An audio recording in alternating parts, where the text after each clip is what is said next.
Welcome to In Conversation with Brad Wendes. Another great guest this week. As promised in week one of this podcast, we've got Connor Stringer.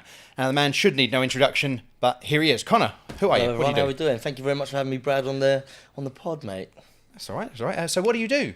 I'm an acrobat, Okay. acrobat, free runner, and I suppose a little part stripper as well. Part stripper. Part stripper. Which bit do you strip? Just the bottom half. Just the bottom Yeah, half? but keep the pants on. Yeah. Oh, okay. Actually, I've seen a really nice video of you doing like a back tuck and keeping everything hidden. It's quite a skill. Oh, it's a gem. It's a real art to keep it covered. Especially when it's so massive. Yeah. Oh, yeah. Yeah. I've got a really big personality. I have. Yeah. Now, looking at you now, you're in great shape. You're in great shape. I do all right for myself. So you're a big gym goer. You know, train hard. Yeah. Is that Half and half. were you always like the fit kid? I was always the unfit kid. The unfit kid. Yeah. At school, I was. I suppose when I was at school, I went for probably like 2 years before my parents took me around the world. And yeah, no, I just didn't really. I played football, but didn't really do anything else apart from that. School wasn't the best kind of like scenario for me, or I wasn't treated very well. The people weren't very nice. Yeah, well, that weren't very nice. But yeah, no, they're all. That was pretty much me then, and then found fitness. I think about. When did I find fitness?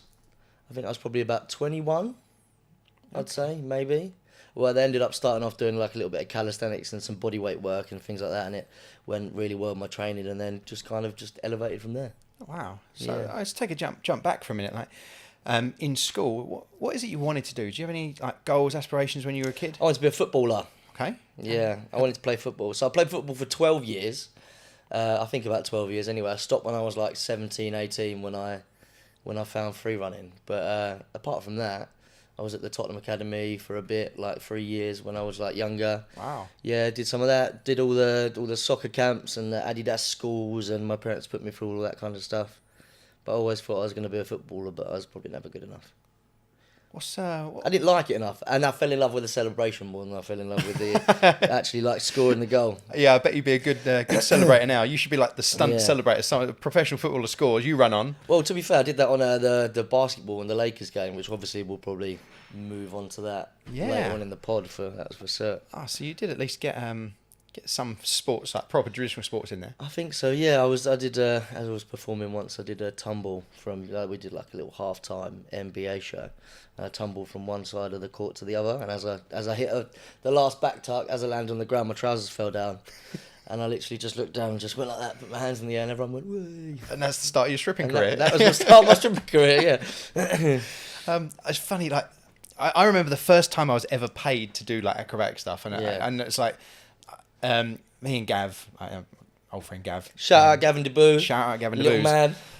We'd been asked, could you do a backflip? It's like, well, yeah, I've been doing gymnastics for like 12 years or something at this point. So can you do a back? So yeah. All right, we've got this guy who does like square dancing and like country dancing. Could you come down? Because every time in this like country dance thing he does, or barn Yeah. dance, he says, "Oh, do-si-do, do a backflip," and everyone laughs.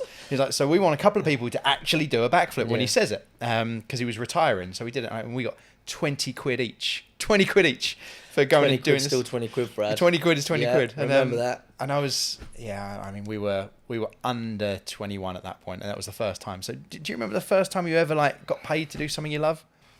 Probably from you. I reckon it was actually you.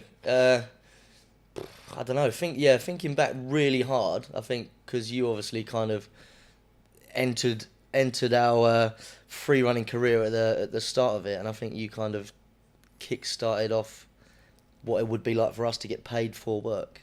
Oh, okay. I remember the only thing that comes into my mind first being paid for is a Lucas Aid Light promo at Ministry of Sound. Oh God, yeah. That was like they gave us probably literally a square like this. First of all, they gave us the stairs, the scaffolding, and went, "Go."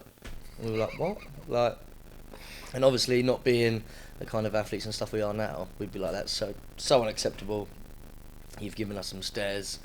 Can we, like, do you know what I mean, find another place? Let's go." I actually did a job at Ministry of Sound the other week, but But yeah, like if you're on the stairs, you can't do anything. So they set up 3 benches, and these benches were and literally how these chairs are now. And we had this tiny area in here to do all of our tricks, but we were still busting in there. Like we got work to the bone. Yeah, I think that's something that when people are starting out, even we didn't know what was acceptable, what wasn't acceptable, and there are times when I've said no to clients and times that they've been pushing. There was one we did the opening of One Wood Street, which is a big law firm just before the global crash. Interesting. And one of the athletes had gone and done some like warming up to test the space the day before. Yeah. And he was doing some tumbling on this like solid marble floor in there. Which is heavy flooring anyway. That's heavy on the joints, that. And then on the day of the job, we had to do a bit outside and then we run into the foyer. It'd been raining and all of our feet are soaking wet. Yeah. And they're like, well, you did it yesterday. I'm like, yeah, but it wasn't wet. It wasn't raining and there wasn't marble on there because I think, you know what, it's a weird one because people do not understand the severity. That's how I broke both my feet. Oh. So I was doing a job in Canary Wharf, and you know that floor outside the train station? Yeah. I was doing a rugby freestyle job with a rugby ball and doing some tricks at the same time. And I didn't have to do any tricks because I wasn't there to do that. But I was like, you know what, it's a filler. I'm not a rugby freestyler. I still want to look cool. What I'm going to do is get someone to balance the ball, and I'm going to flip over it.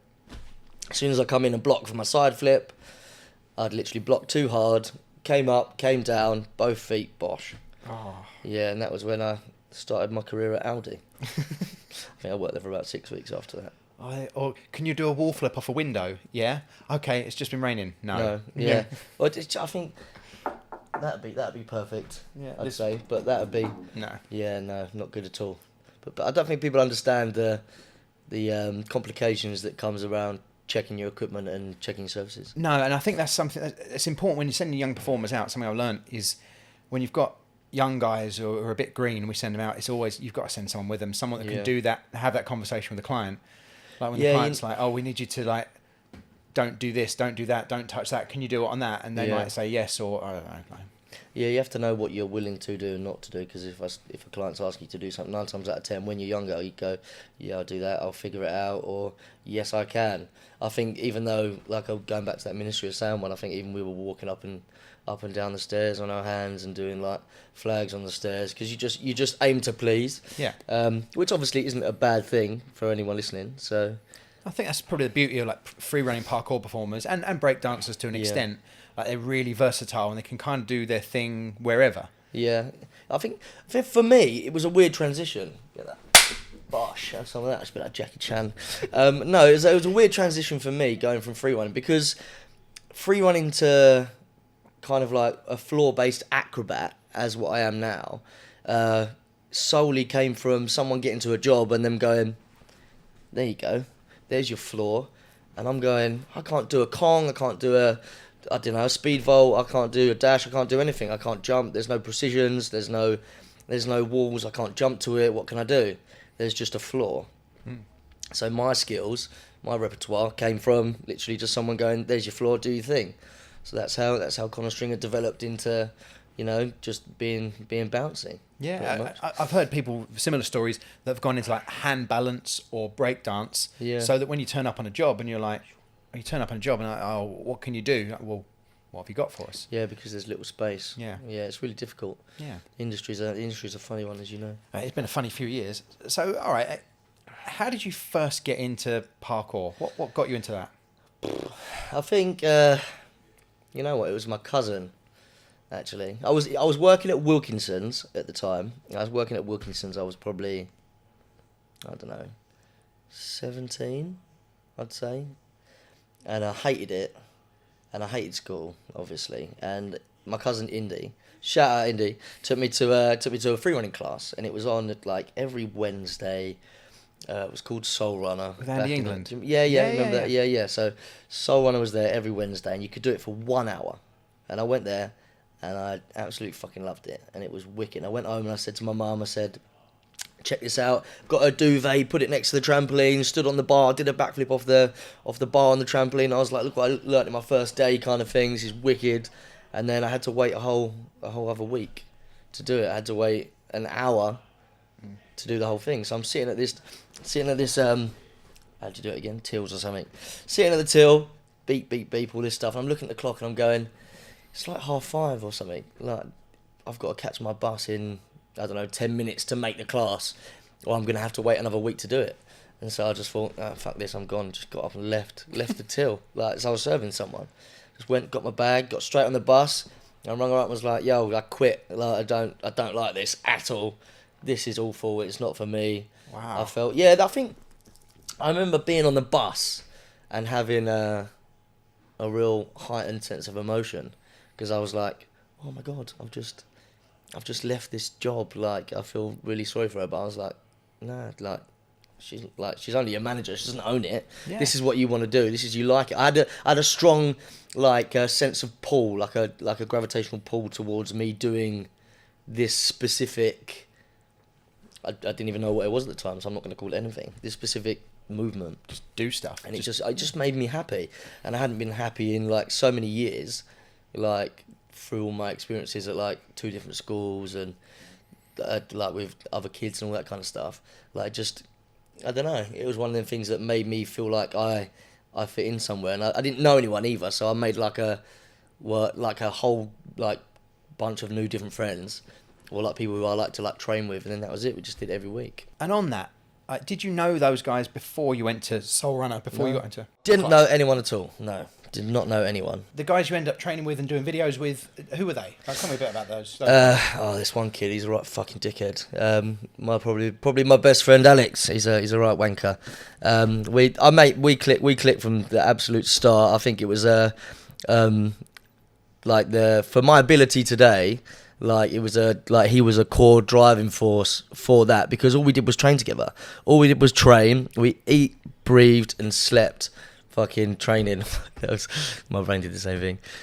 Eat, breathe, and slept training, and we did everything together. We were out during the week. Like, do you know what I mean? He was bunking off college to come and see me. Sorry, Alex's mum.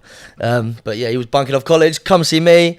We'd make some videos. But it was literally like I don't know, it was easy.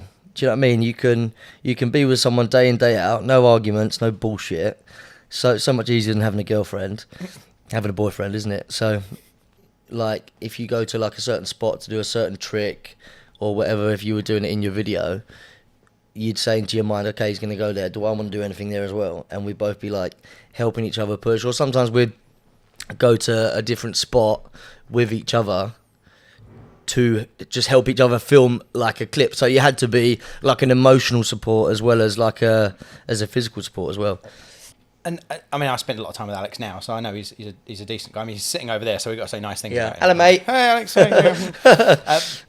But it wasn't just Alex. There were Matt and Brendan as well. Matt Smith, Brendan Pollitt. Yeah. We You guys made some great videos back in the day. I think that's what made you guys stand out, was not just the moves in the video, but also the considered approach to the edit and the way they were made. Yeah, well, Matt, he was actually quite gifted back then as well for editing now. I mean, I don't even think I can really edit like that now, to be honest. I don't care for editing too much.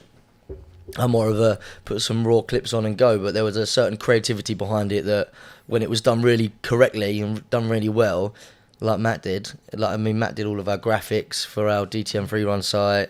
He did like our t-shirt logo designing. Like, we didn't know any of that. So when we all went out to film, it was kind of like we had a very good mixture of people who did everything. Yeah, and did all that with just like one camera or like a little. I believe so. Yeah, DSLR. We had.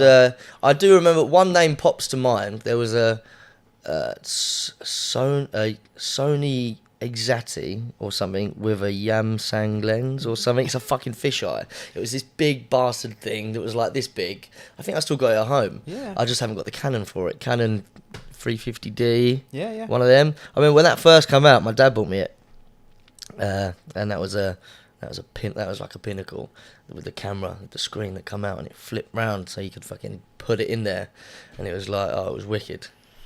Yeah, I mean, free running and parkour videos did a lot for like Canon sales, I think. I think there was at one point everyone was had 2 or 3 Canons on them. Yep. And they would just set up. What are you using, by the way? I got a 5D Mark III, 5D Mark IV, and a DJI Action 3. Yeah. So shout out Canon again. Exactly. The Canon L series lenses. Yeah. Yeah, that's. and that was my start. I Yeah. got a 550D to do some parkour videos and photos, and end up going down that route of doing photos and video. And I say that I wouldn't be doing the podcast to the quality that it is if I didn't already own the cameras. I couldn't afford to buy that camera. Cameras are expensive now, especially lenses. I know some people that are buying lenses and they're absolutely ridiculous. Or when you go on a job and they've got all this red equipment. I mean, I don't know equipment. I haven't got a clue. I film on my iPhone. I'm lazy. And it's so good. The quality of it's the phones wicked. now is Any time a new phone comes out, if you can just put the effort into kind of like getting that. I'm due a bit of an upgrade at the minute for my one because I dropped it. Oops. But so yeah, no, because now the iPhones are literally like every time they come out, the picture quality is better, the video quality is better, everything is like leveled up, and you can just do it all from your phone. That's where I do all of my work pretty much from my phone. Yep. My laptop's okay, but it's just kind of like a secondary screen that sits there, and I watch YouTube and other things on it every now and then. Well, I know, because so we're recording this into a MacBook at the moment, so all the audio feeds going into the MacBook. But I do most of my work, most of my emailing is on my phone. I'll get the laptop out if I need to do something a bit more technical. You don't need anything these days. You don't need like anything bigger than what you can fit in your pocket. Like your headphones haven't got wires on now; they're just in ear, and your phone's there, and there's no wires and there's no nothing there to kind of like. I find myself sitting at my desk at work, and I'll get my phone out to reply to the email that's on the computer in front of me, just because that's the habit now. I think it's so easy. Like that's the way social media's gone, isn't it? Is they're making everything very, very accessible and very easy for everyone to do. Yeah. And I'd say the camera quality is so good. So when I do the remote and virtual podcasts, that's all filmed on the iPhone. And editing. You can edit photos, edit videos on your iPhone, and it's super easy. And you can get what you've got now on your laptop, on your phone. Yeah. And it's really accessible. So I still use Photoshop or I use Premiere Pro or whatever to do proper edits. That's old. Yeah, that was. Do they update it every year or something? Do they? Oh yeah. So you pay a subscription now to Adobe, and they update it. They do a major update every year, and then minor updates. Do you have to pay monthly? Yeah. I think before you didn't have to pay, did you, years ago? I mean, you've always supposed to pay, but a lot of people didn't. Oops. Yeah. Like the old Pirate Bay and things. It's harder to do these days, but no, I've got legit copies of everything because I have to use it for work. Yeah. But I say legit. And you have to say that for camera as well. No, I signed up when I was teaching at university, so I pay teacher's rate. Yeah. Which is not full price. I remember I taught at university for you once in Southend. That's the one. That's the one. The same one? Yeah, wow. Brilliant. Yeah, you just had to have a pay slip or some ID from a university to show you're a student or a teacher, send it off, and they give you a discounted rate, which is why I will never cancel my Adobe subscription because it's like less than half price. Wow. Really cheap, really cheap. Good. I think first 3 years it's like 80% off. It was absolutely nothing. It's a little bit more now. What would it be then? If like... Oh, I don't even know. I think... 20 quid a month? No. A bit more? Oh, I think the full Creative Suite's like 90 quid a month. I suppose if you're in that realm, isn't it? Exactly. Yeah, if you got all of it. It's normally £10 per app, and then you can get packages. Yeah. But I think I pay £22 a month for all of it. For everything. Oh, good. There you go. Yeah, exactly. It's less than gym membership. Yeah. Well, I don't know. Gym membership's like 250 quid a month or something. Oh yeah, if you're going for a spa and all that, if you're just going to get your work done, I suppose. Yeah, I go to JD. I got a little £25 a month. Just use all the JDs across the country. Yeah. Oh yeah. I even own a gym and I still have a gym membership. It seems like the biggest waste of money in the world, yeah. but it's quite nice. It's quite nice to go somewhere where someone's not going to ask you a question. Yeah. Just like put your headphones in and just leave you alone. Get in your zone, didn't you? Yeah. So we jumped off. You training much now? Not at all. Well, yes. I've just. I remember when I first met you, you were big on the gym, big on the squats, big on like CrossFit, big on all that kind of stuff, handstands, everything. So 2 things happened. 1, I got a bit old. Yeah. 2, and it's kind of off the back of that, I had a little girl. Yeah. So Tash had to have a C-section when Poppy was born and was like incapacitated for a couple of weeks because they chop her to pieces, and they did it in a hurry. Her scar looks like a Nike tick where they've just chopped her up in a hurry. So when Poppy came along, and I kind of fell into I go to work. In fact, I didn't even go to work for, I think I had 6 weeks off work. Wow. And, how did you feel when you had 6 weeks off work? I was still on the emails and still checking up on things. But do you still feel? Obviously, I know you. Is it fair to say you kind of came out of the acro more as you got older? Yeah. Did a little bit less. Yeah. How do you feel like obviously like coming out of that a little bit less? Probably the last year's been the hardest. So when Poppy was born, I didn't want to back away too much. Yeah. And I wanted to a bit more. I thought a bit of time off and jump back into it. but managing like all the people and all the classes and things does take time. And I don't do anywhere near as much as I used to. But after I probably had the best part of a year out, like by time I wasn't really training because I was then going to work from home. It's kind of like a mini lockdown for you again. Yeah. Although it's in lockdown, I was training every day, but I was just like really focused on trying to be the dad. So when I went back to training, I'm thinking, well, I feel like I'm 25. I just whack some weight on the bar. I'll just chuck some flips, and just go. Gone. So herniated 3 discs. And I was I did it properly. Bloody hell. I couldn't really do anything at all. And Alex would tell you I was walking like I'd pooed myself quite a lot. I was like limping around and he did actually mention about herniated disc at one point. Couldn't sit, couldn't stand, couldn't do anything. Like, and I tried to do a flip off the trampette when I felt on a good day, and that was not fun. The takeoff hurt and then the landing hurt again. What does it feel like, a herniated disc? So there's a nerve trapped.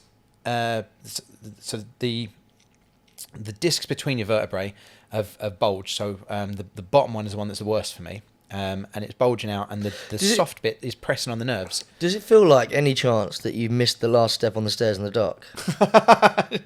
not quite. Because recently I hurt my back due to a raked stage and a spotlight in my face. I know what you mean. Yeah. And when you're walking down the stairs in the dark and you think you're going to hit the floor and you miss the stairs. I was on stage and I was like, and I'm thinking to myself, I can't work tomorrow. And I had the exact same feeling as you described. Alison literally came home. I came home to Alison. I got into the house and she was like, "What the fuck has happened to you?" And I was literally like hobbling like a little old creature. Well, it presents quite a lot like sciatica. It's a sciatic nerve that runs all the way down, sort of to the back, down the leg.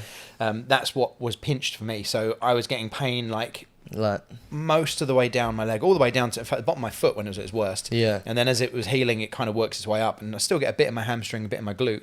I got the green light to train, which is probably a year after I hurt myself, and I've spent a lot of time in chiropractic and spent a lot of time having various scans and things. Went to private for all of it. I was having like 4 therapy sessions a week at one point. Okay. So I really spent a lot of time on it. Been very sensible. I'm quite lucky that Alex was able to kind of take the lion's share of the coaching because I couldn't coach. Even recently. I'm lucky that you're sensible. Yeah. Yeah, he's the sensible one. Yeah.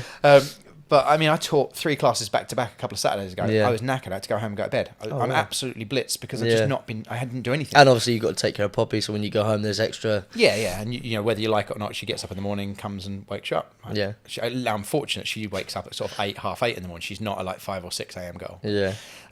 But I was kind of feeling good, and then Poppy's run away, and I've just bent down to pick her up as she's running away, and that did it again. Set me back weeks. I was like, so that's interesting. What do you do? So what's the plan from here? How do you? I'm all right. How do you sort it out? So I can do some somersaults. Yeah. As I was using the trampette a couple of weeks ago, I didn't do anything this weekend because it was cold and wet. But and I can start lifting again. I was squatting 100 kilos for three sets of 3. Oh, fucking hell! So, yeah, that's I'm all right. That's a bit more than all right. It's quite heavy, that. And I wanna be able to squat. I think I want to be able to rep 150 on a back squat. Yeah. I want to get back up to 110 on the bench. Yeah. And I want to be able to deadlift 200 again. That might be optimistic, but I'd like to get 200 on the bench. Nah, that's not optimistic. You do whatever you put your mind to, isn't it? It's one of them. 41. Yeah. And I know my body is slowing down, but that's not elite levels of training. I'd like to double fronts, and I can fly 40 front still. Yeah. Double fronts and it's kind of round off back handspring on hard floor, on grass or things, so that I can impress kids at Poppy's birthday parties. Dressed as Spider-Man. Yeah, you've probably still got a Spider-Man suit. I've probably got 8 Spider-Man suits. I have 8 Spider-Man suits. Yeah. Have you got one with a little hole that's cut out on the bum, so I can? No. In fact, I dressed as Doctor Strange last time we did a superhero thing because I think I'm probably a little bit old to be Spider-Man now. Yeah.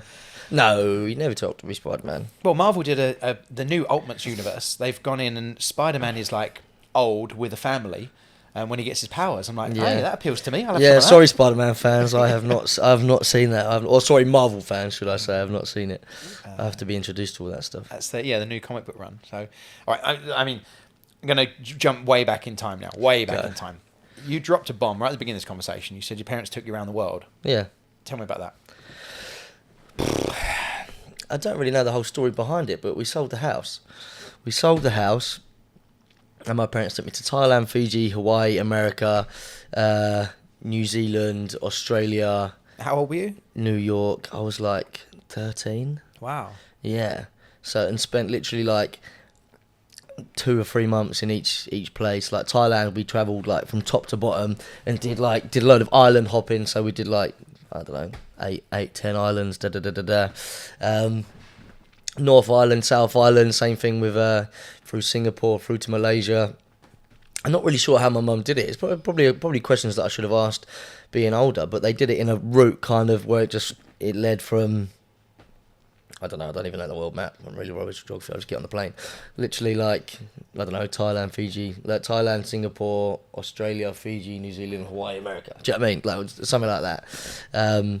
So when they did that, it was I think that was a real eye-opening experience to me. Going, one, I don't like anyone. I don't like anyone at home. It feels great to be away from people, and like I can finally be myself.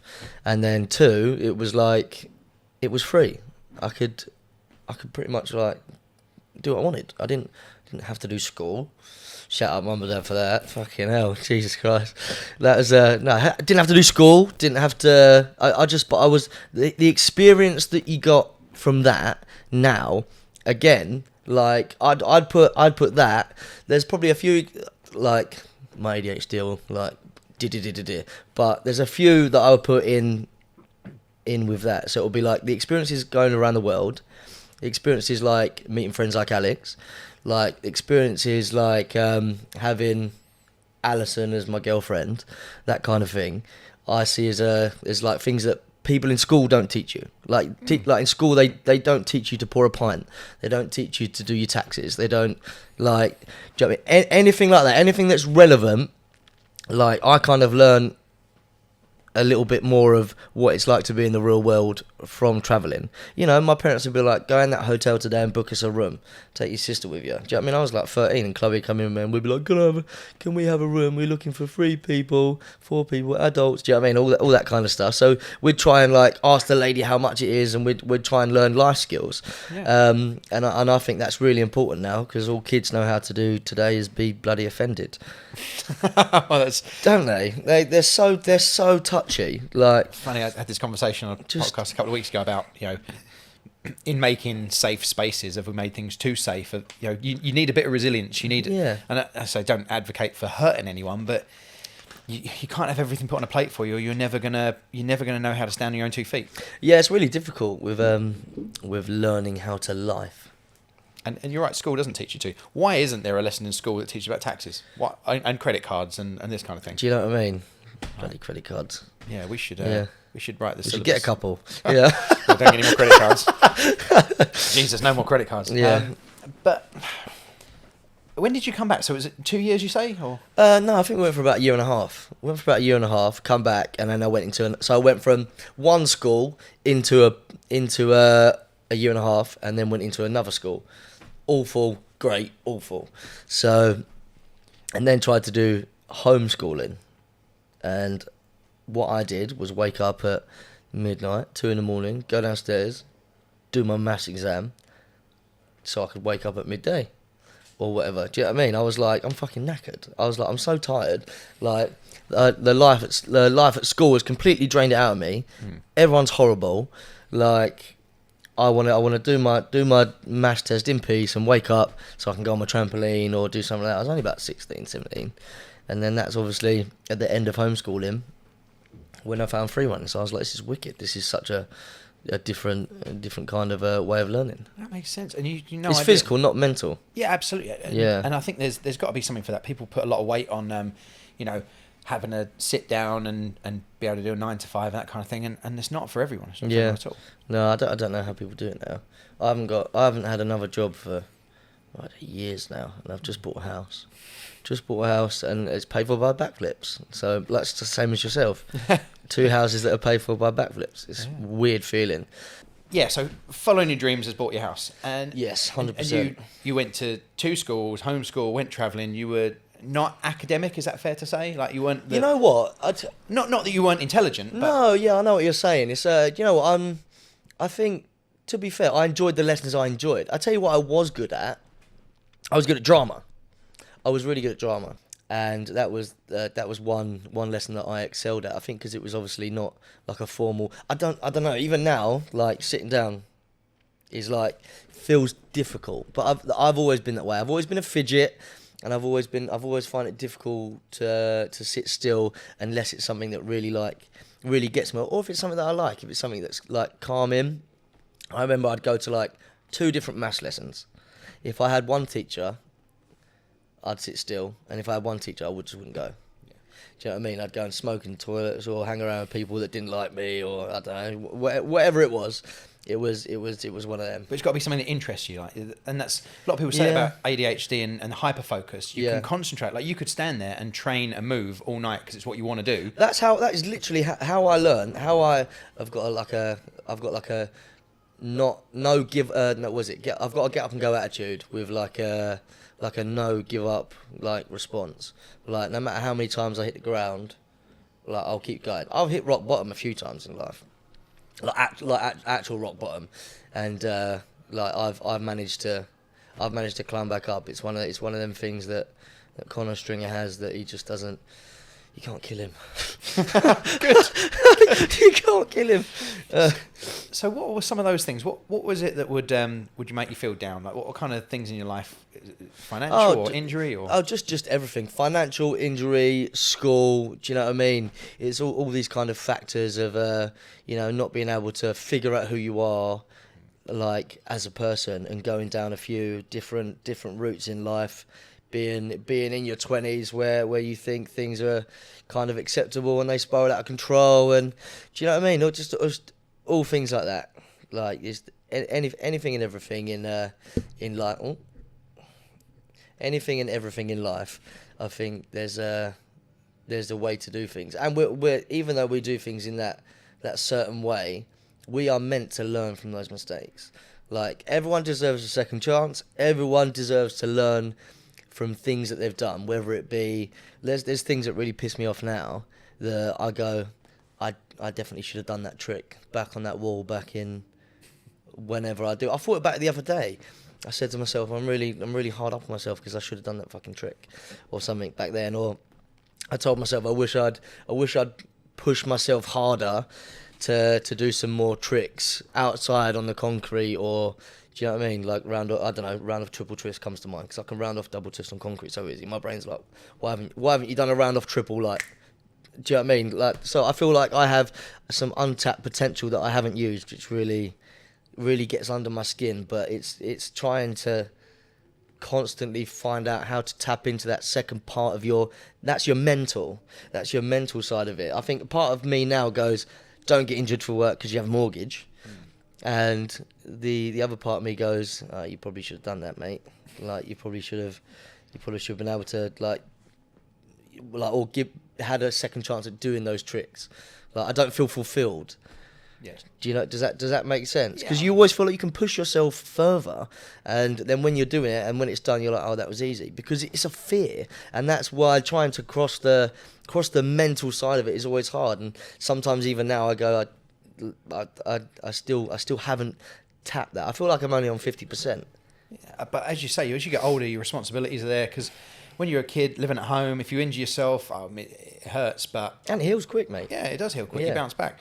And then when you're a bit older, you've got mortgage, you've got responsibilities, you've got bills to pay. You're like, oh no, if I injure myself, I can't do those 4 jobs I've got lined up, and I can't pay my bills next month. What am I going to do? So I understand that does play in your mind. Yeah. And then add into that, when you've got family, kids, or even, I feel a lot of responsibility to the people that work for me. Yeah. Because if I fuck up the business, there's 12 people that haven't got jobs anymore, right? So and that keeps me awake at night, like worrying about. By the way, yeah. So it needs to run well. So what's next then? What's the exit strategy from? Because I'm not saying you. All right, I'll jump back on this one. When I was 18, I was like, I'm still going to be doing tumbling at 25. Yeah. When I was 25, I'm like, I'm still going to be tumbling at 30. When I was 30, I was like, I don't know how many more years I've got in this, but I'll keep going. Yeah. And when I'm 40, I can still round off back on concrete. I can still back tuck. I can still front. I can still handstand. I'm like, all right. I think at 40, I could still double front off trampet. I think I've got a video of me doing that. So I'm not saying you can't do any more tricks, but what do you do? What's your retirement strategy, or what's next? What's the empire for Connor Stringer? Oh, mate, that's a question and a half. That's a question to ask. I tell you what, That's why I have Alison. Honestly, trust me, she thinks about things before I do and puts it into perspective for me. Because sometimes, more often than not, I will think about now, and think about maybe a little bit ahead. I'm not thinking years. I'm literally going with the flow. I'm having fun, but also, I don't know. There's a few different like investment schemes and stuff that I kind of would like to have in to keep money ticking over. To be honest, I really don't know, and I really don't care either. Good. Yeah, I literally don't care. Like, I'm gonna keep going as long as I can. I mean, I figure that like a path will come into me when I look for it. I don't need to look for it at the minute. As I think I'm 31. I'm young. Like I said earlier, I'm only 40%. I reckon 40% of my potential of what I can be. Be that physique, body, like movement, like all of it together. Being an all-in-one round up athlete. I feel like I've got by pretty good at just holding my foot on the gas a little bit when I should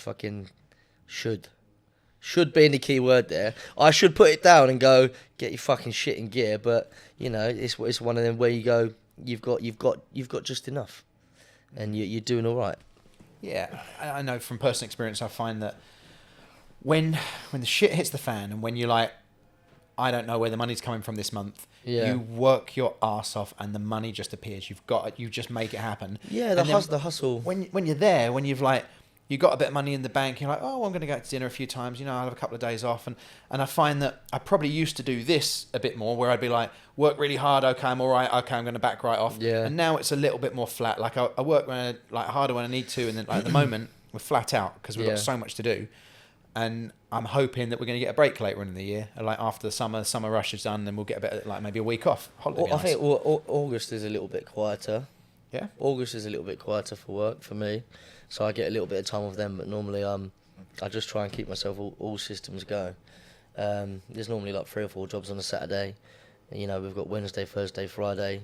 Like the odd Sundays and Tuesdays come in. I try and have. Well, I mean, I'll work every day if I can. There's a month last month where I don't think I had a day off for like 11 days or something, but that was like not on a touring show. That was like job to job to job to job. So it was like, you know, sometimes it's hard when you get when you've got those jobs every day. But some were in Manchester, some were in Bournemouth. I went from Manchester to Bournemouth to Colchester to whatever in a day, and all this stuff. And I was like, you know, stage managing as well as being in my show, and then waking up the next morning to do like something else, and it was absolutely non-stop. I got another one of those weeks coming up at the end of July, actually.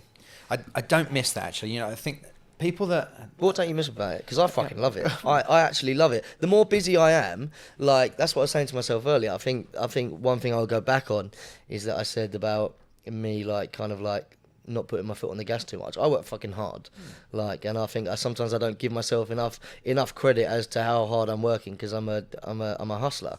But it's within that grind, I think you always think you can work more, and that's why we're so hard on ourselves. I think we'll see it back in the camera when this is edited.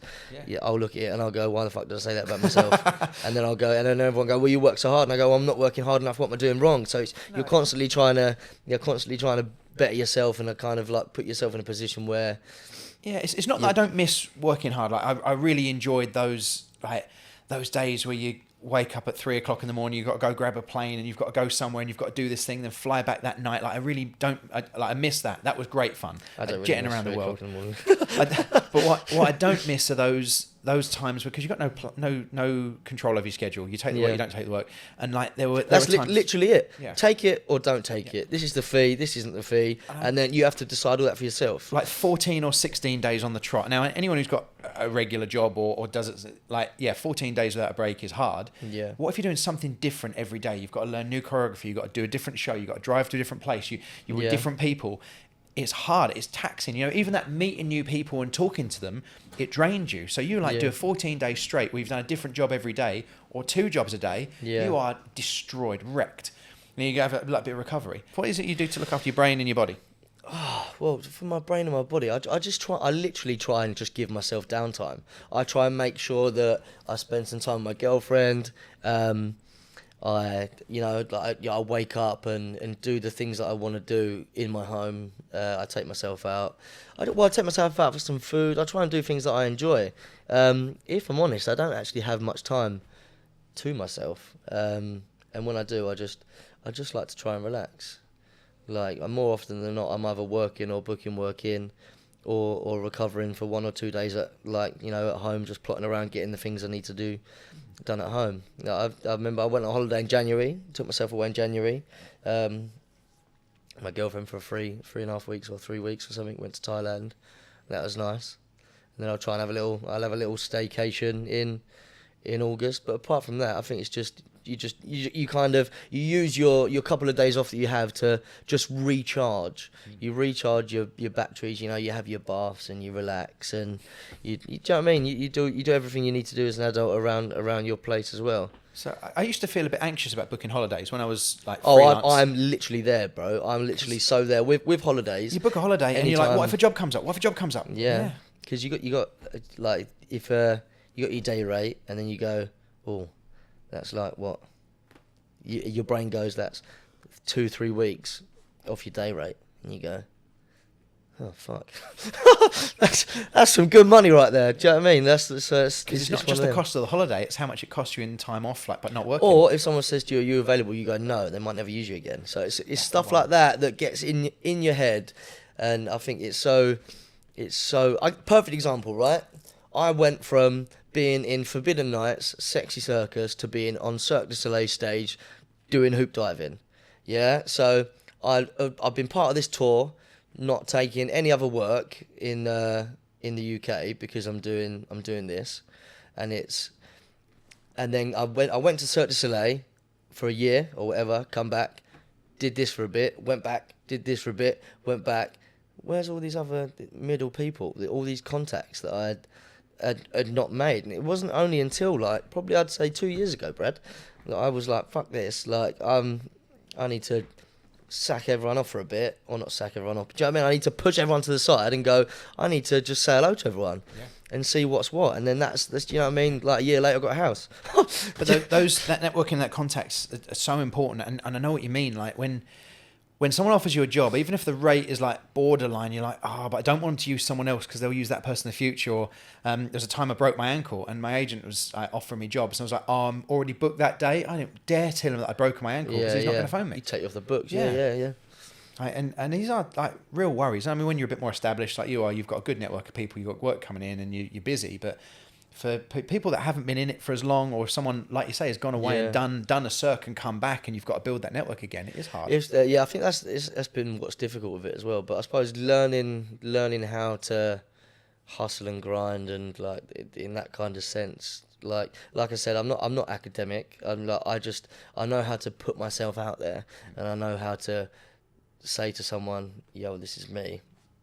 This is what I can do. This is my skill set. But that speaks for itself, no? Like, especially in this industry, your professionalism, your fucking energy. Do you know what I mean? If you've got good energy, people are going to want you to come back, and I think that's for me one thing that what's the word? What's the D word? To pride yourself on. Pride yourself on. You take pride in. I take pride in the fact that I've got loads of energy. Yeah. Like, and that's, everyone always goes, what the fuck? Like, you're nuts. And I'm like, it's just who I am. Like, absolutely. And you want to be memorable. Someone wants to remember you. 100%. Yeah. You wanna, and being at the top of people's list, we used Connor for that thing last week. He could do that thing next week, and he could do that thing next week. It's hard. It's a juggle, Yeah. Like, and there was a time when we were doing. Sounds like a Saturday. Yeah. A couple of brunches and a few shows done. Oh, that'd be nice. Yeah. And, I don't know. It is hard work. I don't know what advice you might give to someone who wants to start out. What do you think you'd tell your younger self if you give them one top tip? Just train, man. Like, train hard, and just love what you do. Because sometimes you're not gonna love it, and you're gonna think that, like, I mean, even though you're doing it for work, you don't always love working, and you will take for granted the fact that you've spent all these years doing that, and you don't get the same fire as you did when you went out and didn't have a care in the world. Yeah. Now you're doing it for money, you're doing it to try and impress people, or whatever you're trying to do, it's fucking difficult. Like, take hook diving, for example. One of the most stressful things I've ever done in my entire life was jump through a fucking hula hoop. Mate, like, honestly, out of like the 50 of people that there is in the world that does it or whatever, like, I remember Cirque speaking to me and going, I got an email, and we're like, we'd like you to come for I think it was called a PPP contract. I don't remember what the triple P stands for, but it was in Montreal in Canada. I remember saying to my friend at the time, I've got this, like, I needed some time off from that show. So I was like, what's this? Can I go here? And they were like, what? Like, do you know who this company is? And I was like, no idea. Literally have no clue. No clue who this company is. And they went, you've got to go and do that. Yeah, you can have the time off, da-da-da. I was like, okay, sweet. So I went out to Canada. Had no idea what to expect. Literally had no idea what to expect at all. I arrived there, going to this big building, Cirque du Soleil, HQ. And I'm like, all right, get in there. Looks pretty cool. Get into this training space. Some guy stands, bosh, 2 hoops, ding ding, right there. And today we're learning front handsprings and back handsprings. I was like, oh, I'm somersaulting through the hoop. I was like, yes, it was one of them. It's just stressful. Like, you just got to remember when there wasn't any stress, and you got to learn to do something that you enjoy.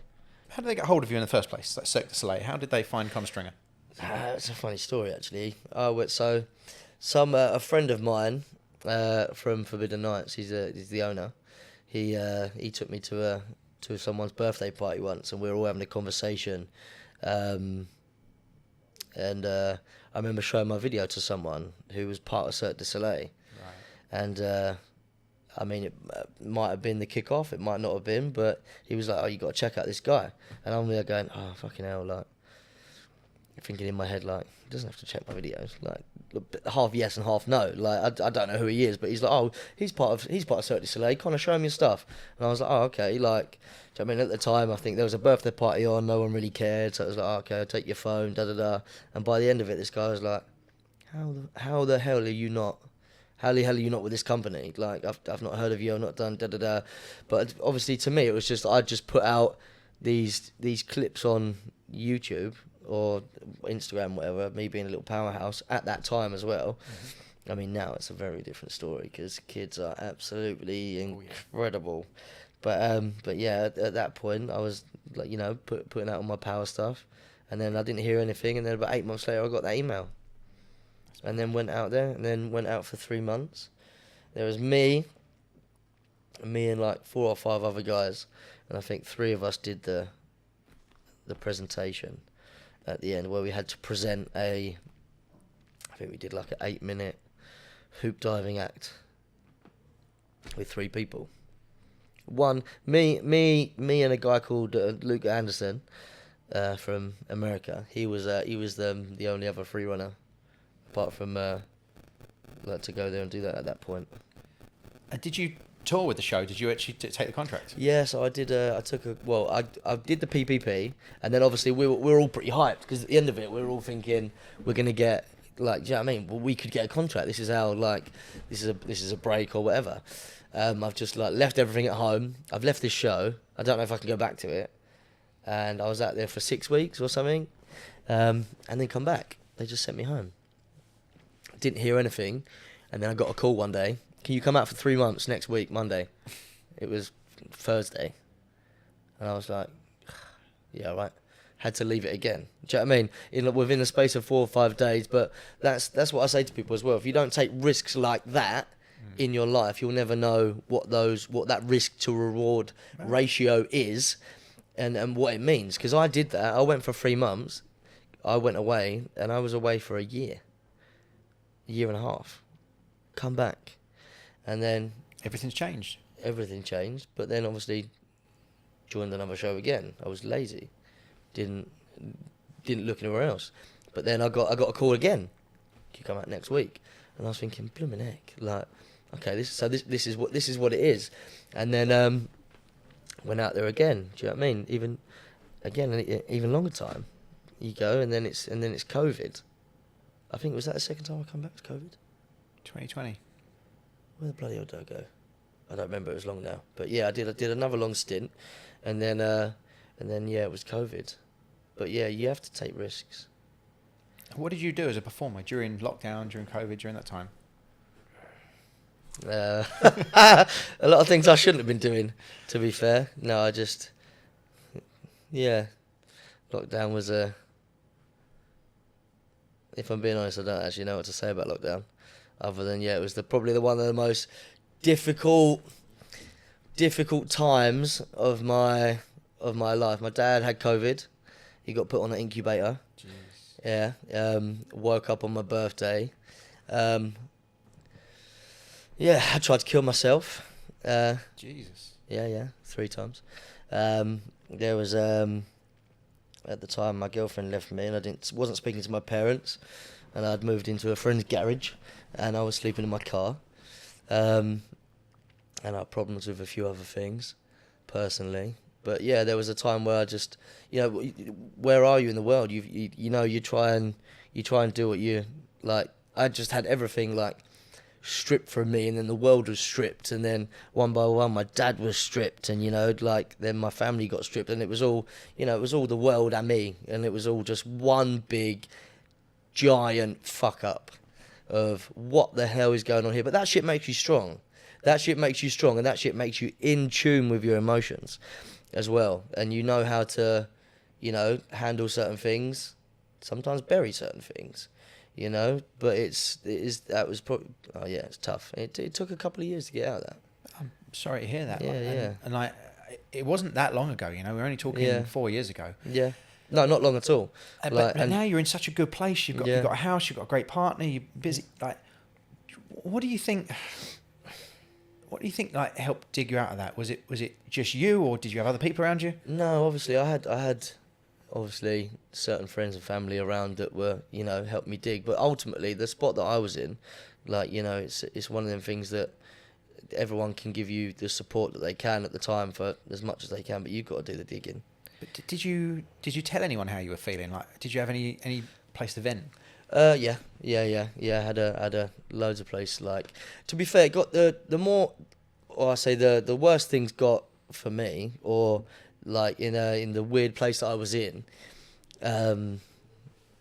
my life, it was I got really good at saying how I felt, just because it was easier, man. It was like, I'll let you know how I feel today. I'll let you know if I'm happy, angry, sad, or again, it was just one of them. Could have just been one of them oversharing, probably shouldn't have said that kind of things. But if you're trying to be real and transparent with it, you have to.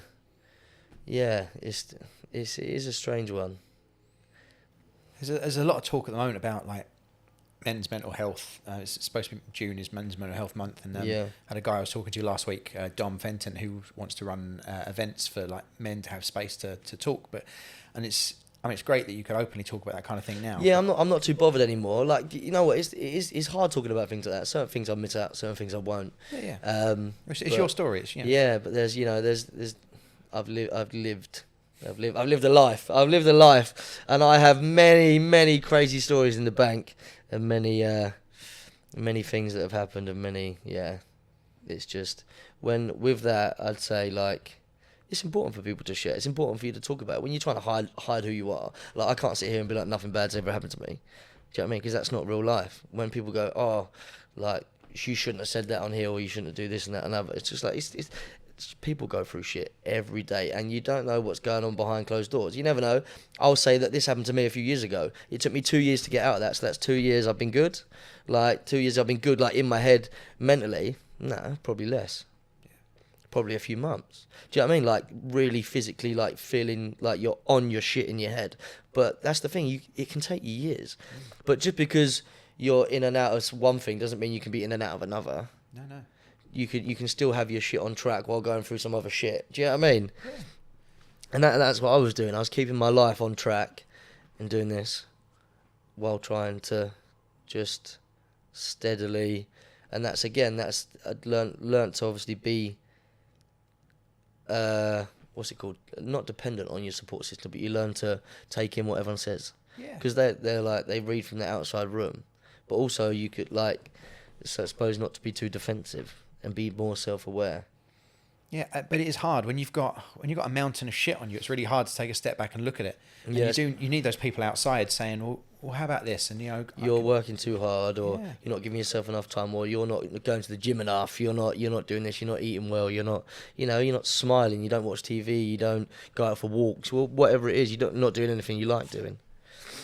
So, as someone who's turned like their passion into work, it sounds like you're busy and you've got a lot on your plate. And yeah, I'm pretty mental at the minute, actually. I've got work all the way through till like next April. So, that's great. Yeah. So what do you do to relax?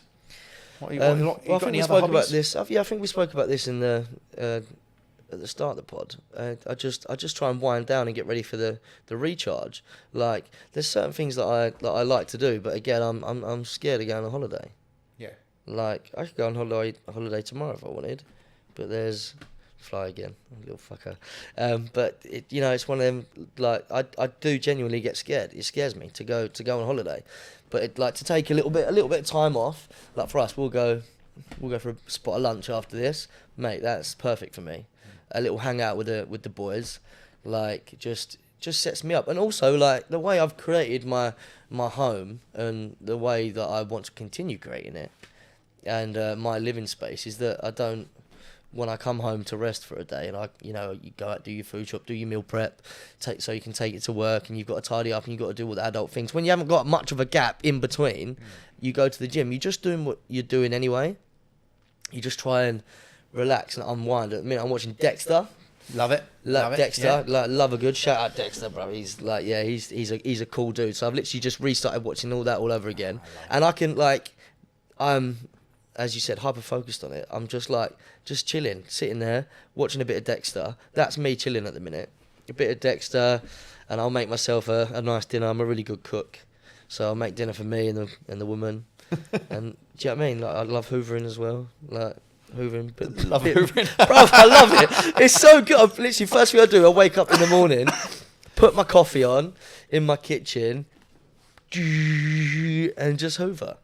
And then put some YouTube on and watch some bullshit fitness influencer or some fucking, I don't know, someone do a food eating challenge, or they're or crocodiles. They're like my three main go-tos are those kind of things. Crocodiles on the telly. People learn a lot about me now. Crocodiles on telly. You eat 50 grams of this, and I'm like, this is so boring, but it's so fun to watch. Do you know what I mean? Yeah. Or someone going, now I'm going to eat 30,000 calories and burn 30,000 calories in a day. That's the kind of stuff I like to watch. Nice. Yeah, nice. I suppose. But that's like first thing in the morning. I do my emails while I'm doing that, because I've had a... Well, yeah, it's background noise, isn't it? Yeah, I have a few coffees in the morning. Probably one too many I should. Probably. Do you have too many coffees? I cut down now. I cut a lot of caffeine out. I'm on a shitload of caffeine. Should probably cut down. But yeah, no, I do all my emails and stuff like that, and I'm scrolling, and I'm, applying for jobs, and I don't know, like putting different descriptions together, and like making different email setups. I'm sorting all my videos out, my photos, and things like that. And I do that when I wake up, and I find if I do that between 5 and 8 in the morning, it's great. That's nice. And then obviously just keep going till I burn out. Pretty much. Works for your drop. Oh, yeah. Well, awesome. I think we've run out of time there now. I'm going to go get some lunch and have a nice afternoon. Yeah, let's go and have a little Nandingo. Oh, Nando's. That's what we're after. A bit of chicken. Well, thank you so much for coming on. Really interesting. I appreciate you taking the time to come in. So I'll see you soon. Cheers, Connor. Have a good one. Take it easy.